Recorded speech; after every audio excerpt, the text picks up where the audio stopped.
and welcome to another edition of Gaming the System with myself, Jem, and Alex, and that way, Alex and Matt. Today I want to talk about ecologically sound, ecologically positive games and what impact they can have on our engagement with the climate crises and all of these issues.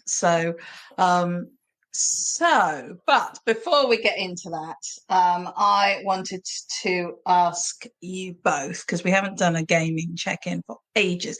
So I wanted to ask you both what you are playing at the moment, and then we'll dive into the eco games.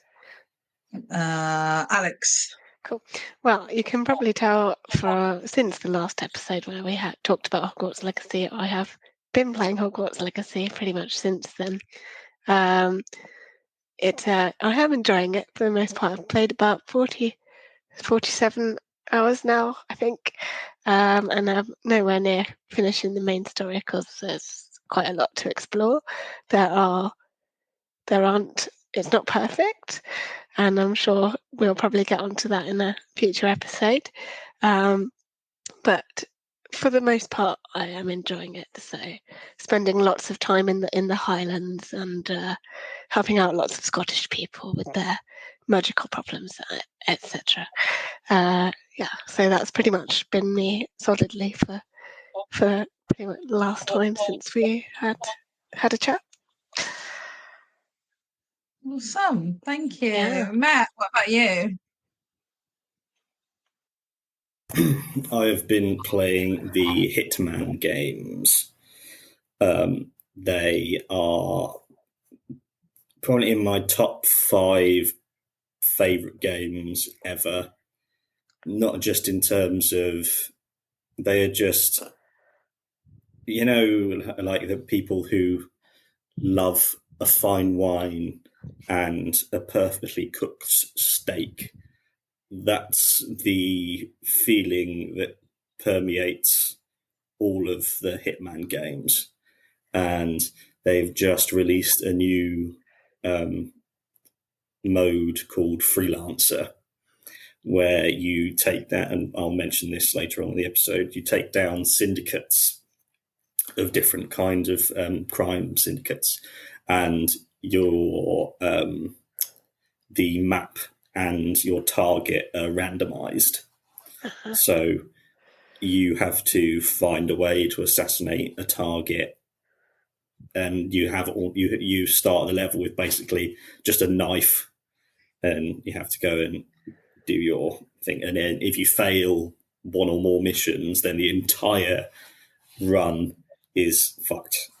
And I've finally, after about a week of grinding at it, managed to do it. So that's quite triumphant, yeah. Sounds like you worked hard there. It's very satisfying when you've had to put in time into it and you've achieved something when you come out the other side. Well, I've been playing 2 sort of diametrically opposed games. So I've been playing Last of Us 2. And I'm very slowly plodding my way through it because it's so violent that I can't play it in front of my daughter or if my daughter's up or around. So I'm limited in the time that I can play it, but I've been enjoying that, and it's also quite fun to play it at the same time as watching the series that's out at the moment. And Matt and I have been doing little sort of takes on the series as it's gone along. So if you haven't checked those out, do. And the other game I've been playing, which is sort of an inspiration for today, is called The Wandering Village. And it's a builder game where you build your settlement on the back of a wandering bear moth giant creature from long past, and the idea is that the planet has been kind of decimated by these toxic spores that poison things, people, and other things, and so the humanity's kind of been reduced to wandering nomad clans, and your little clan happened to accidentally camp on what turned out to be the back of a giant, I think it's got like 8 legs, sort of, it's like a dinosaur type thing. And you camp on the back of it, and there's trees and there's grass and there's farming and everything, but then you can also have a sort of symbiotic relationship with the creature, called Orbu, and you can feed it, you can tell it to run, you can tell it to stop, and so there's sort of things that you might come across that you can want to go past quickly, or you want to avoid, or you want to, and you can change the direction that it goes around on the larger map. So it's quite a fun little builder game, and yeah, I'm really enjoying it actually, and it's quite chill and cute. So it's been quite a lot of fun, and it kind of segues us nicely into today's topic, which, as I said, is the idea of using computer games to raise awareness and educate people, and energize people to do something about the climate crisis. And we talk a lot about how computer games are really have a really impactful part to play in our social attitudes, in our social structures. So it might be nice to look at like how computer games are doing this. So just to put some of this into context for you guys, I didn't know very much about this issue, and I've just done a little bit of reading, and it turns out that there is in fact a UN group that's been set up to try and promote a more eco-friendly gaming industry, but also to encourage games to talk about climate and those kind of topics within their games. And this is part of the United Nations environmental program. And the organization is called Playing for the Planet, which I thought we'd quite like, because I feel like it's a bit of a play on words, like our gaming system is. And so they look at they have a group of games companies that have signed up to them to say that they will work towards featuring what they're calling green nudges in their games. So things that encourage players to maybe have a meat-free Monday, or to recycle, or buy less clothes, or whatever. So we've just lost Matt, but I'm sure he'll be coming back. So they're getting more companies to sign up to this, and they're also going to going to encourage companies to actively work towards carbon neutrality, and also to invest in offsetting. So there's quite a lot going on that I have never even heard of, and so that was going to be one of my first questions to you guys. Have you heard of Playing for the Planet? Have you heard of any of these activities and these organizations that are doing this? No, but I think it sounds great. I'm glad it's happening. but and I hadn't heard of it at all, which is interesting. Yeah. Yeah, and I think it just goes to show, doesn't it, how sometimes these things can kind of move at the edge, at the fringes of things. Yeah. I mean, a lot of the companies that they're working with are mobile games companies, so that might be why it hasn't kind of, because I know, but we all do have mobile games and know people that do. I mean, it was really interesting actually. One of the things that came up when I was doing the research was that mobile games company Space 8, when they had the forest fires in Australia, their gamers contacted them and said, how can we help? How can we get involved? And so Space Ape actually put a little in-game purchase where all the money went to a charity supporting the fire, all the people who were managing the fires, tackling the fires, and they raised $120,000 in 4 days, just off the back of. And I mean, you know, we have our issues with in-app purchases and with microtransactions and all of that, but I think that was an example of it being used for positive. So yeah, I was wondering, with all of this in mind, what games you've come across that you feel would fit into a category of games, either trying to educate people about the climate crisis, or trying to, and it doesn't have to just be about encouraging people to actually take actions, but yeah, just anything that you think is about this issue. Matt, do you want to? Yeah, so there have been quite a few. I'll end up talking about Hitman quite a lot in over the course of this episode, because your targets are always the elite, the 0.01%, the wealthiest, most powerful people and corporations, because they're the ones with the most money and with the most power.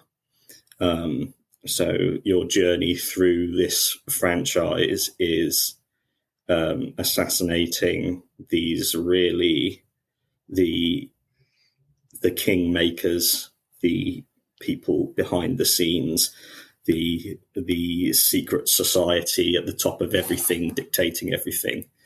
That's what your mission is in the end, to bring down. And there's a level where there's a society called the Ark Society, which is the wealthiest people coming together to look at bunkers and life-extending technologies and terraforming, because they're already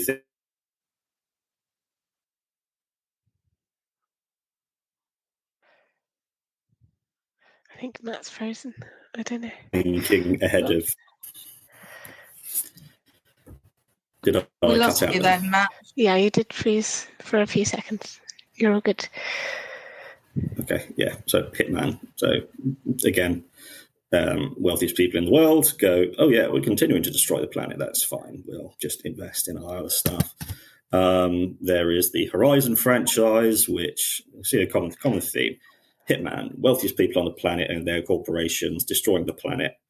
Horizon, wealthiest man on the planet, destroys civilization, and the wealthiest people go into bunkers or fly off into the stars. There's Call of Duty Black Ops 3. There's a really good level set in Singapore, where it was started having annual superstorms that were destroying it. And then there was a chemical leak disaster that killed 300,000 people, and now the entire country's been quarantined.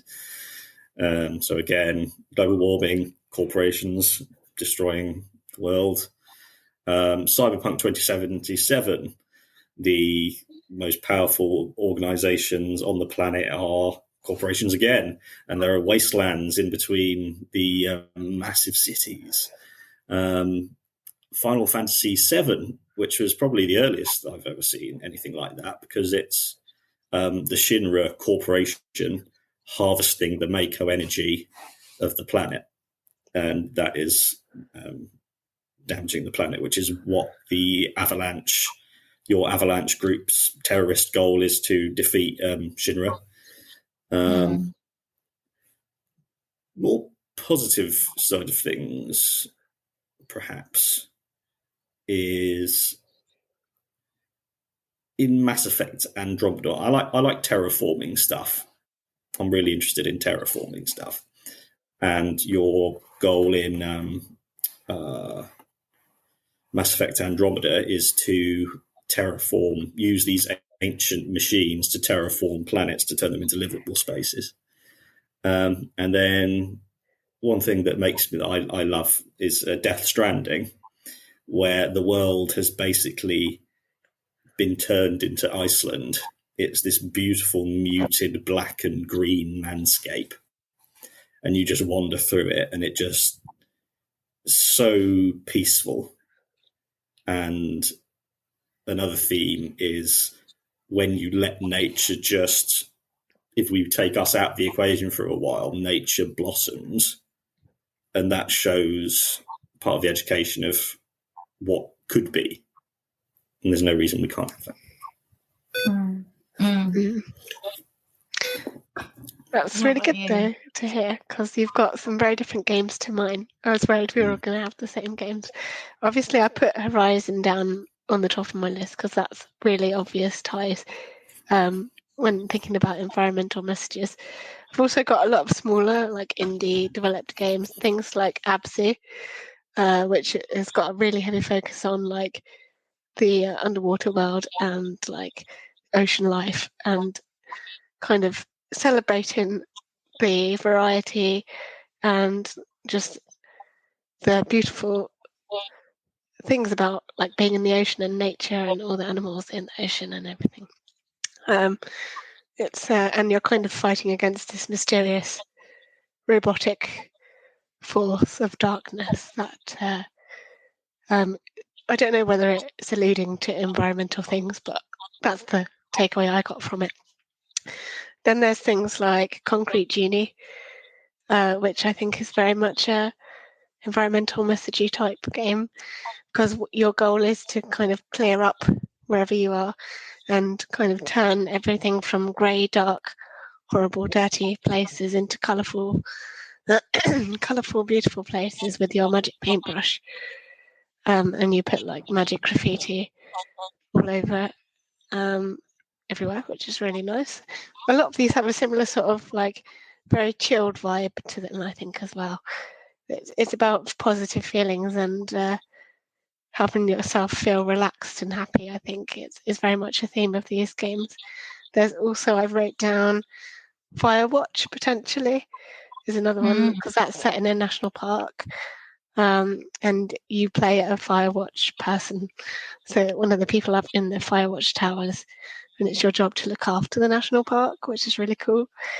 I also wrote down potentially even Octodad, which I know is quite a tenuous link, but you could argue that also highlights how we need to look after nature a little bit more and befriend our creatures under the sea, if not technically, well, not marrying them, obviously, because that's just not good, but befriending them and thinking about them a little bit more, maybe, is the message of Octodad. And then a couple more, I wrote down Pathless, which is made by the same people who made Abzu, and that's very much about a connection to the land, particularly when thinking about Native American cultures, I believe, was the inspiration for that. And then Kina, Bridge of Spirits, or Kana, I'm not sure how you pronounce it, but that's very similar to Concrete Genie. It's dark, horrible, icky stuff is taking over the land. You come in with your cute little creatures, fight some stuff, and then it turns into beautiful, colourful, lush environments full of plants and colour. So very much a colourful theme going on with a lot of my picks there. But that was my list of games that I've played that that have an ecological, environmental message, I think. Yeah. I mean, so many games are set in a sort of post-apocalyptic setting which has usually been brought about by our own greed and capitalist endeavors and industrial disasters. And so I think, like it's almost hard to sort of think of games that haven't got something of that in them. I mean, I was thinking of The Wandering Village, and I also thought about Horizon, and also The Last of Us, actually, because that although that's not an environmental catastrophe, well, I suppose it kind of is, but it's not sort of overtly that. There is a definite thing of the world kind of coming back to itself and benefiting from the absence of humans. And you see that as you're walking around in the cities. So I think that's quite interesting. And I think, Concrete Genie, I would definitely agree with. I think the name has just escaped me. Stray. Yes. The cat game Stray is really interesting because you've got you play the cat in a world that has no people in, and it's all just robots, and you don't see any green or any life for such a large chunk of that game. And I think there's sort of there's a sort of relief. The whole point is about getting out of this underground world, and so I think there's a sort of relief when you get back to the natural space. And one of the ones that I came across, I haven't played it, but Civilization 6 is like challenge the Gathering Storm, where you're basically challenged to sort of create a village or a city rather that is able to deal with these kind of natural disasters and various things that are happening. So I think there's definitely a lot of games out there. I think that all the Final Fantasy games are very eco-critical in their storylines, because there's often this conflict between the natural world and another, whether it's a sort of evil spirit or a thing, and there's a lot about the balance of things and the importance of respecting the planet, and that runs through those stories almost constantly, actually, and it's not always overt, but it's almost always there. There is a real respect for the natural world. So I suppose the question is that, aside from entertaining us and sort of, I don't know, perhaps responding to and or feeding our concerns about what will happen to humanity further down the line, with the sort of post-apocalyptic style games, how do you feel that computer games can be utilized to increase people's appreciation for the situation that we're currently in and the actions that need to be taken in order to prevent catastrophe? How can they be used to educate and inform people? I think there's an awful lot of scope for helping to raise awareness of things we might not be aware of that are happening to the environment. Obviously, in loads of different ways. There's so many different formats that games come in, and different ways to play as well. You could make single player game, you can make a multiplayer game, all sorts of different things. But there's also the scope of storytelling as well. The world's your oyster essentially with a game. And what I think we'll probably touch on in a minute as well is that gaming, for me at least, makes learning fun. And I always enjoy learning anyway because I'm just a massive nerd. But I think gaming is it's a really great tool to use to educate people in a fun way, in a way that doesn't overly lecture, and a way that isn't boring, and the way that keeps it in our brains a little bit more, hopefully. Yeah. But yeah, I think there's a lot of scope there. I can't go into specifics, obviously, but that's what I think. Definitely, I would say there is a lot of potential. I think games in the list of games I've mentioned, and you see it similarly in TV and film. They mention global warming and climate change, but it's normally only ever one or two sentences, just so the people making it can go, oh, look, we're tying it into reality. Mm-hmm. And even when they make the destruction of the world a central part of the game, the propaganda that we've experienced our entire lives about where the blame should lie for things like climate change and global warming and industrialization and all of those things, just like you said a minute ago, Jem, you said it's our greed, whereas the truth is that it isn't the 99% greed. No. It's we live in the world that 0.01% makes, and that's the problem. So I find myself loving because I have such hatred and anger after learning about that's the power dynamic that has led to all the suffering in the world, it being concentrated in this teeny weeny tiny whiny group of people that you just want to you go, there's nothing you can do to touch them. And then games like Hitman allow you to act out the fantasy of just killing all of them. And so I've been enjoying that immensely. But again, the big problem with games as a medium is that it's always about individual heroes defeating a single bad guy.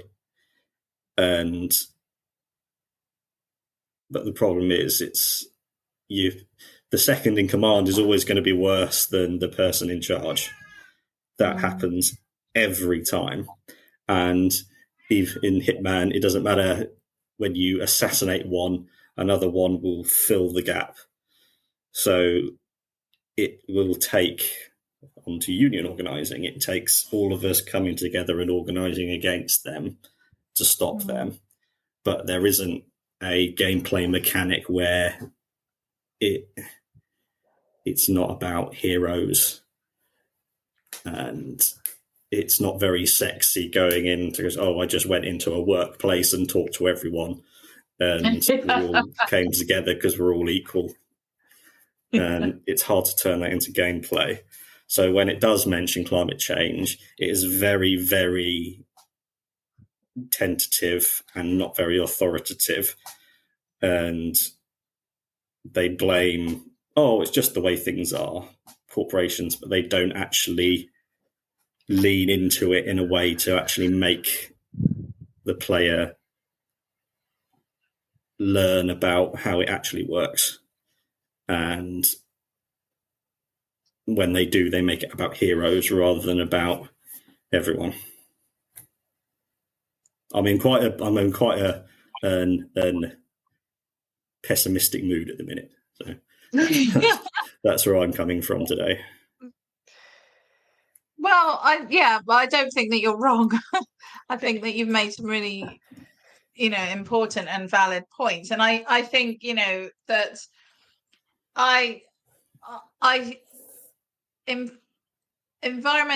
games that talk about the post-apocalyptic world and try and sort of, just as you say, it's almost lip service to climate change or something. There's that, but that has the potential to just scare us, to just make us feel that A, it's inevitable, and B, it's going to be horrendous, and that's not very helpful either. I think what we need is a plan of action, and that may well actually have to be, be careful who you vote for, as opposed to, take your recycling down, to the tip, and maybe that's the case. And so I think that there are two risks. I think one is that it just makes it feel completely insurmountable, and therefore people just don't engage with it because it's just too horrible. And I know this is something that, like the various climate crisis organizations like Extinction Rebellion and Insulate Britain and groups like that, I know it's something they have struggled with. How do we get people to understand the importance of this topic without making them just want to hide in a hole, because it is a scary situation. And I think I also think there's the almost the opposite issue where there's a potential to make it seem like it's too simple, it's too easy to fix it, or it's a simple fix, when again it is not a simple fix. It requires considerable change on all of our parts and all of our lives. So I think there are sort of I think there are problems as to how games portray it. And I also think that there's a difference between simply portraying these things in a game and using them as your setting, and making an active commentary on it, or actively educating or actively encouraging behavior change. Eco-criticism is all about about promoting actual change and actual action, as opposed to just talking about stuff. We hope you enjoyed that episode of Gaming the System. If you want to support us, you can donate to us through our PayPal by sending it to wearegamingthesystem@gmail.com if you want to send us a one-off donation. If you want to donate to us monthly, you can subscribe to our Patreon at patreon.com/gamingthesystem. Until next time, bye-bye.